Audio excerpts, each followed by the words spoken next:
On se retrouve pour ce nouveau rendez-vous de l'actualité sur la 10e rue télévision. Mesdames et messieurs, bienvenue à tous. Voici les sommaires.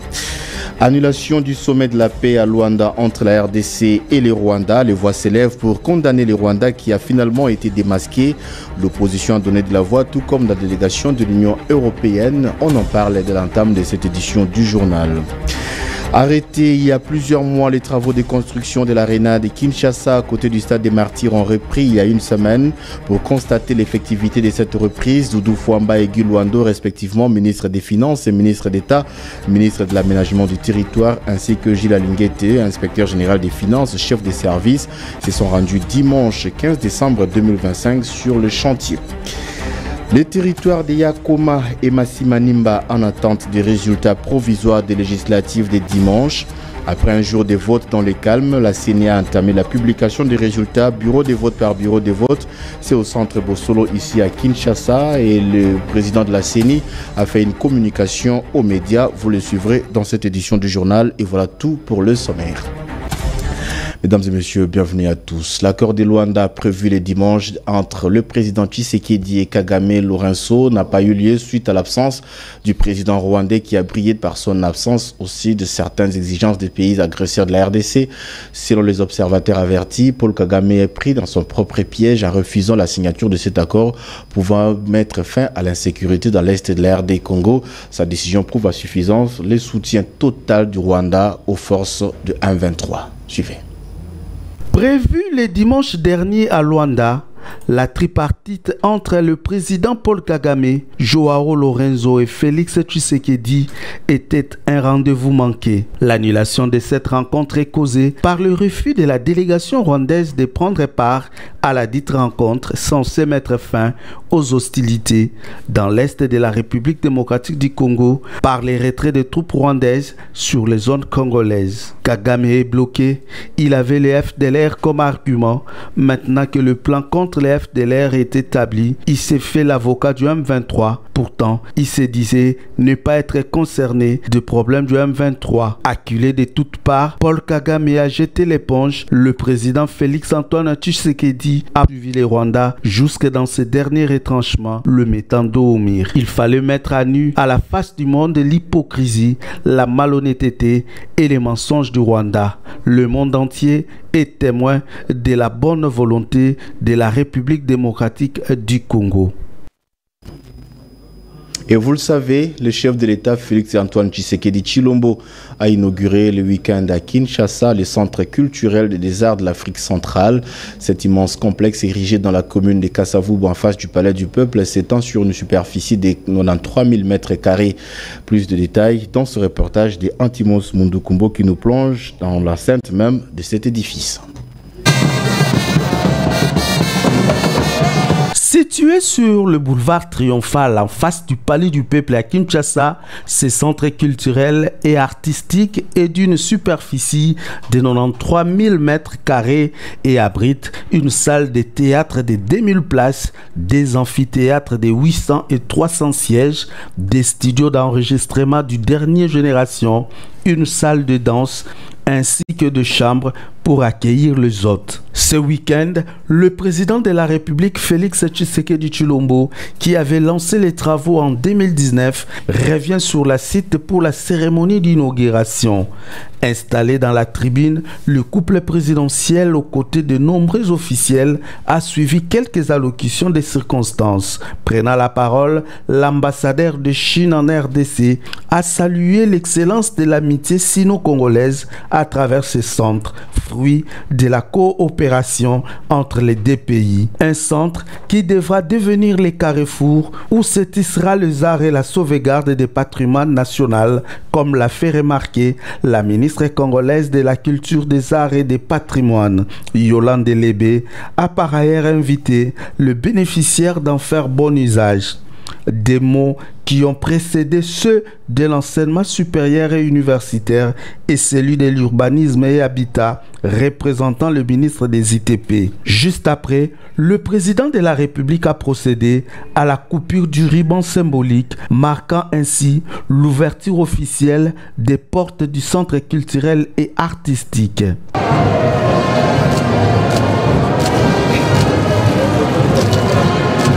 Autres symboles, le dévoilement de la plaque commémorative, la remise des clés des bâtiments et l'expression du président dans les livres d'or. Une maquette du centre a été aussi présentée au président de la République pour lui permettre de se faire une idée de tous les coins et recoins du centre. Pour couronner le tout, un show de feux d'artifice a été donné devant le boulevard Triomphal, un dernier spectacle avant le départ du président de la République. À l'Assemblée nationale, juste en face, les rideaux sont tombés dimanche 15 décembre, clôturant ainsi la session ordinaire du mois de septembre 2024. Les députés nationaux s'en vont maintenant en vacances parlementaires après avoir traité et vidé toutes les matières retenues lors de cette session qui vient donc de s'achever. Un condensé, un résumé, nous fait ici par Antimos Mundukumbo, suite à un reportage de Jésus Choucha.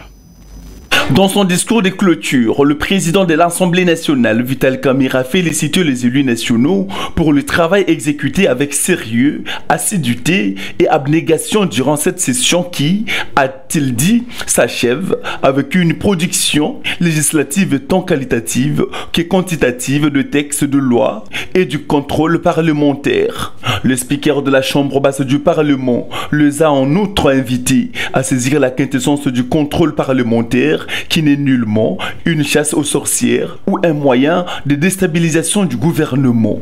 Le mot de Vital Kamerhe se sont également apaisantis sur la situation globale de la vie nationale en reconnaissant les efforts consentis par le chef de l'État, Félix Antoine Tshisekedi Tshilombo, dans l'amélioration des conditions de vie de la population et pour la restauration de la paix dans l'ensemble du pays, particulièrement dans sa partie est, en proie à l'insécurité suite à l'agression rwandaise.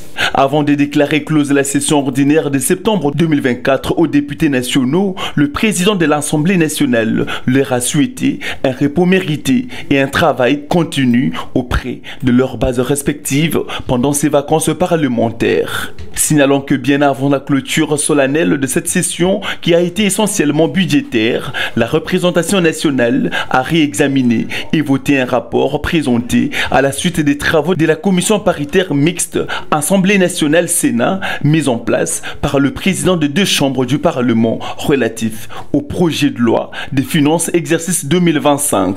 Par la même occasion, la loi des finances et son exposé de motifs tel qu'harmonisé par la commission mixte paritaire Assemblée nationale Sénat a été déclaré également recevable et adopté.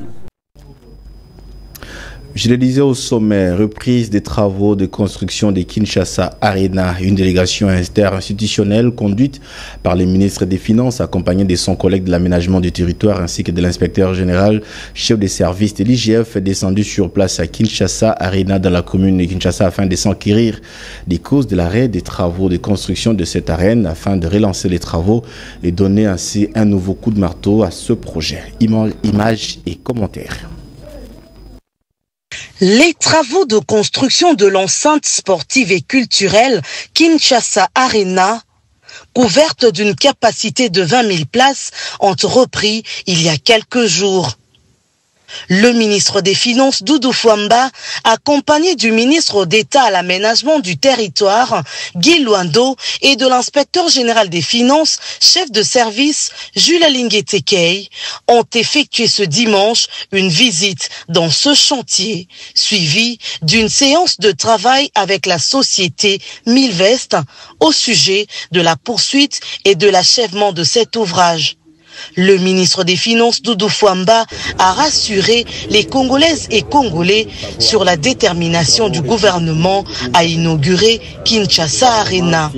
Parce qu'il s'agit d'un engagement de son Excellence, Monsieur le Président de la République, chef de l'État, son Excellence Félix Antoine Tshisekedi Tshilombo, qui veut offrir à notre population et à notre jeunesse des aires des aires où nous pouvons aujourd'hui attirer des grandes compétitions internationales. Fin septembre, nous allons inaugurer Arena. Et le président de la République, son Excellence Félix Antoine Tshisekedi Tshilombo, pourra avoir la possibilité de décider de la date où il va inaugurer cette aréna à partir du mois de septembre.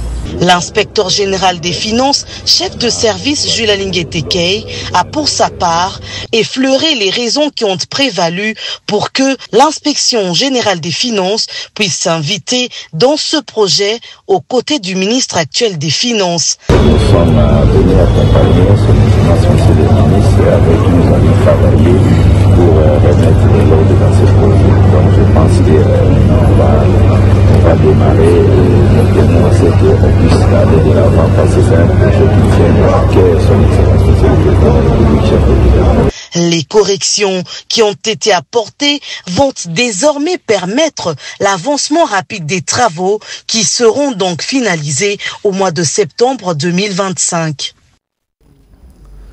Parlons élection à présent. Le territoire de Yakoma et Massimanimba en attente des résultats provisoires des législatives des dimanches. Après jour de vote dans les calmes, la CENI a entamé la publication des résultats bureau de vote par bureau de vote au centre Bossolo ici à Kinshasa. Le président de la CENI, Denis Kadima, fait un point d'actualité régulièrement pour communiquer sur l'évolution de ce processus. Au cours de ces points d'information, le président de la Commission électorale nationale indépendante, Denis Kadima Kazadi, a fixé l'opinion sur le déroulement de ces consultations électorales, rappelant les contextes de leur reprise. Permettez-moi, avant toute chose, de rappeler le contexte ayant conduit à cette reprise. Lors des scrutins du 20 décembre 2023, des irrégularités majeures, notamment des fraudes, avaient été constatées dans ces deux circonscriptions, compromettant la crédibilité et la transparence des résultats. En conséquence, la Commission électorale nationale indépendante a annulé ces élections et s'est engagée à corriger ces dysfonctionnements pour garantir à nos compatriotes un processus électoral exemplaire. Il a par ailleurs révélé que le serveur de la CENI a connu plusieurs attaques ciblées qui ont été déjouées. En 24 heures, nous avons bloqué 1303 attaques, dont la majorité provenait des États-Unis, suivi de Hong Kong, de la France et d'autres pays. Notre dispositif informatique a toujours prévu et anticipé ce type d'attaques et menaces. Par conséquent, nos systèmes sont restés sécurisés et nos données protégées. Ces attaques ne visaient pas seulement nos systèmes, mais aussi la confiance des citoyens dans ce processus électoral. Nous restons vigilants et déterminés à garantir la sécurité des élections et à protéger notre démocratie. Ces élections sont une opportunité pour la Commission électorale nationale indépendante de démontrer son engagement envers des processus toujours plus transparents, inclusifs et crédibles. Nous en appelons donc toutes les parties prenantes, partis politiques, regroupements, observateurs et journalistes, policiers à accompagner ces processus avec vigilance et responsabilité. Votre implication est essentielle pour consolider la confiance des électeurs et pour garantir que le résultat issu de ces scrutins reflète véritablement leur volonté, a-t-il conclu. En ce jour en Turquie, Daniel Bumba-Lubaki, gouverneur de la ville de Kinshasa, a signé un accord de partenariat avec le groupe Al-Bayrak, représenté par Ahmed Al-Bayrak, pour la mise en place d'une ligne métrobus avec une capacité de plus de 24 000 passagers par heure qui seront transportés.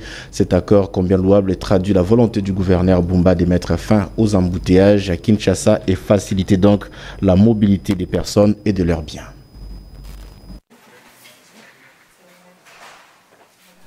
Kinshasa accueille avec beaucoup d'enthousiasme le mémorandum d'entente signé entre le gouverneur Daniel Bumba-Lubaki et Ahmed Al-Bayrak, président du groupe Al-Bayrak, pour la mise en place d'une ligne métrobus d'une capacité de plus de 24 000 passagers par heure. Cet accord important traduit la vision du président de la République qui partage avec les Kinois la préoccupation des embouteillages au quotidien qui compliquent les déplacements dans la ville et affectent la vie sociale des Kinois. À l'issue de la séance de travail, le gouverneur de Kinshasa s'est exprimé en ces termes. C'est un projet salutaire pour à Kinshasa. Oui, Kinshasa est autour de 20 millions d'habitants.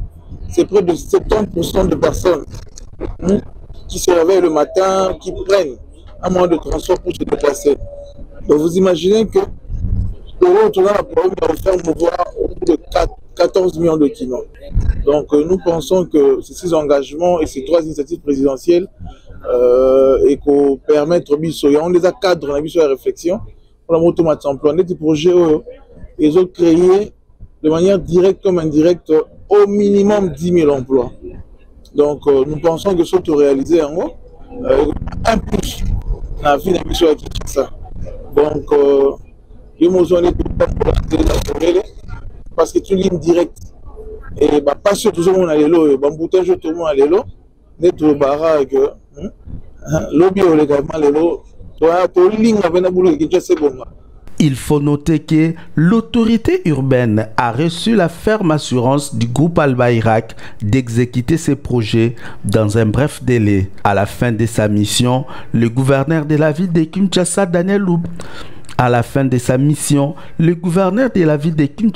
Daniel Bumbalubaki s'est entretenu avec une délégation des Kinois vivant en Turquie venue lui présenter les civilités. Une équipe de l'inspection générale de la police nationale conduite par le commissaire supérieur Donatien Ngoï-Lumanou séjourne dans la province du Kasaï central, précisément à Kananga. Dépêché sur instruction du commissaire divisionnaire principal Philémon Patience Mouchidiav, cette délégation a pour mission de former les formateurs pour la vulgarisation des missions de l'IGPNC. Fabien Tchepela. Sur instruction du commissaire divisionnaire principal Philémon Patience Mouchidiav, pendant 4 jours dans la ville de Kananga au Kasaï central, une équipe de l'inspection générale de la police nationale congolaise, conduite par le commissaire supérieur Donatien Ngoï-Lumanou, y a séjourné afin d'assurer la formation des formateurs pouvant vulgariser les missions de l'IGPNC pour une police plus professionnelle et au service du peuple. Après échange ici en images avec le gouverneur ad intérim du Kasaï central, cette équipe a mis à profit la tenue de la parade du commissariat urbain à l'intention des policiers pour expliquer les missions de l'inspection générale de la police.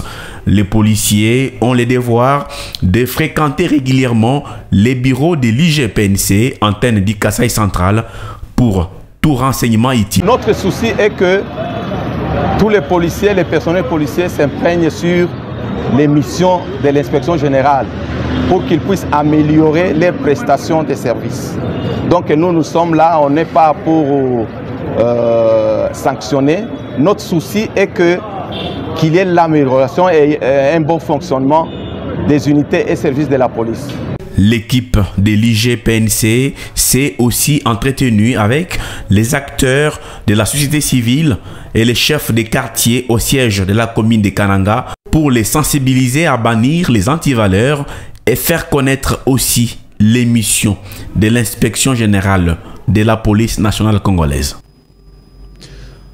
Samuel Mbemba Kabouya, vice-ministre de la Justice chargé du contentieux international et au cadre du parti CRD de Christophe Mbosso Kodia, est toujours très actif sur le terrain pour imprimer dans le chef des Congolais les avantages de la révision constitutionnelle portée par le chef de l'État. Il était ce dimanche 15 décembre devant les sportifs dans la commune de Bandalungwa. Merveille Mpoyi. Pour la 3e fois consécutive, le vice-ministre de la Justice et contentieux international, Samuel Mbemba Kabouya, s'est engagé avec ferveur à mobiliser en faveur du changement de la Constitution, une initiative portée par le président Félix Tshisekedi. Après les districts de Lukunga et Tchangou, c'était le tour de Funa, précisément à Bandalungwa, que Samuel Mbemba Kabouya a démontré ce dimanche 15 décembre 2024 son rôle de leader incontesté de la capitale. Réuni autour des sportifs de Kinshasa, il a une fois de plus affirmé son soutien à la vision du président de la République, Félix Antoine Tshisekedi Tshilombo, pour un changement de la Constitution. La politique y a na biso. Soki ozalaki premier ministre, tango kolongwa, ato yibaki mom, ato salaki nini, bakoki kokanga yo te, bakoki kosambisa yo te. Sportif ya Kinshasa, oye! Dans une ambiance conviviale et harmonieuse, il a exhorté les sportifs à se rallier à cet objectif national. Ces derniers ont répondu unanimement par un oui retentissant lorsque le vice-ministre leur a demandé s'ils soutenaient cette réforme.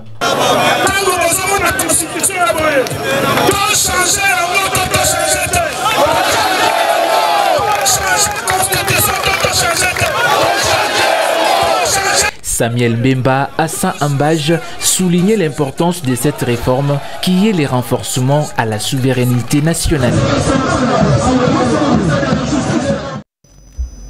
En sport, la phase des groupes de la Ligue des champions africaine s'est poursuivie le week-end avec des rencontres de la 3e journée. Les deux clubs congolais encore en lice, l'AS Maniema Union et les tout-puissants Mazembe ont tous concédé un nul respectivement face à l'AS Phare des Rabat et Young Africans de la Tanzanie à Kinshasa et à Lubumbashi. Score final un but partout de part et d'autre. Moïse Makoro pour les condensés. Le centre de Bassiala. Pas de victoire des équipes congolais engagées en Ligue des champions africaine, l'AS Maniema Union de Kindu et le tout-puissant Mazembe. Lors de la 3e journée de la phase des groupes, à Kinshasa au stade de Martyrs de la Pentecôte, les hommes de Papi Kimoto n'arrivent pas toujours à trouver cette première victoire en phase des groupes.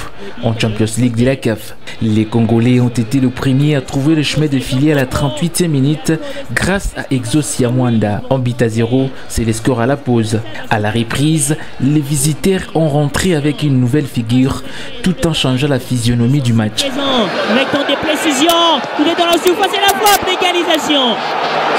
L'équipe congolaise n'a pas pu résister à la pression des Marocaines.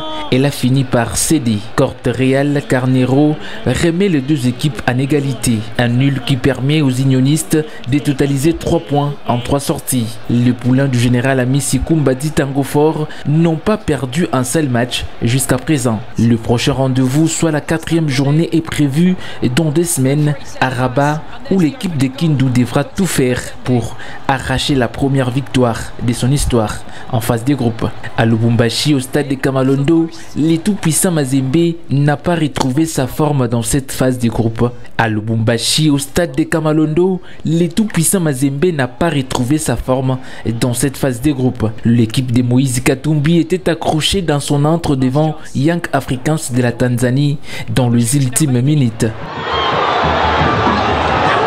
And there's the equalizer. Mené en première partie dès la 42e minute, grâce à un but d'échec Omar Fofana, les Corbeaux se sont rattrapés et dans le temps additionnel, qui n'arrive pas à décoller après 3 sorties, dont le bilan est négatif en termes des résultats. Les Corbeaux comptent 2 points sur 9 possibles et se classent 3e du groupe A, derrière Al Hilal de Jean-Florent Ibengue et Mouloudia Club d'Alger. Ce journal est terminé. Mesdames et messieurs, je vous rappelle les principales articulations avant de nous quitter. À la une de cette édition, annulation du sommet de la paix à Luanda entre la RDC et les Rwandais. Les voix s'élèvent pour condamner l'attitude du Rwanda qui a finalement été démasquée. L'opposition a donné de la voix et comme la délégation de l'Union européenne, vous avez suivi les points dans cette édition du journal. Arrêté il y a plusieurs mois, les travaux de construction de l'aréna de Kinshasa à côté du stade des Martyrs de la Pentecôte ont repris à une semaine pour constater l'effectivité de cette reprise. Doudou Fouamba et Guy Luando, respectivement ministre des Finances et ministre d'État, ministre de l'Aménagement du Territoire, ainsi que Jules Alinguete, inspecteur général des Finances, chef des services, se sont rendus dimanche 15 décembre sur le chantier pour constater l'effectivité de la reprise de ce travaux. Processus électoral, les territoires de Yakoma et Massimanimba en attente des résultats provisoires des législatives de dimanche. Après un jour de vote dans les calmes, la CENI a entamé la publication des résultats bureau de vote par bureau de vote au centre Bossolo ici à Kinshasa. Vous avez suivi le point d'actualité qui se fait régulièrement par les présidents de la CENI de Nikadima dans cette édition du journal. Voilà, ce journal est terminé. Merci à la grande équipe rédactionnelle de 10e rue Télévision. Il a été supervisé par Antimos Mundukumbo et Moïse Makoro était à l'édition. Merci également à nos équipes en régie pilotées par Dieudonné Masunda et Jimmy Dianda. Faïda Kimbembi était à la prise de vue et vous étiez nombreux à nous suivre. Merci de votre fidélité et surtout bon début de semaine accompagné des 10e rue Télévision, votre chaîne. Au revoir.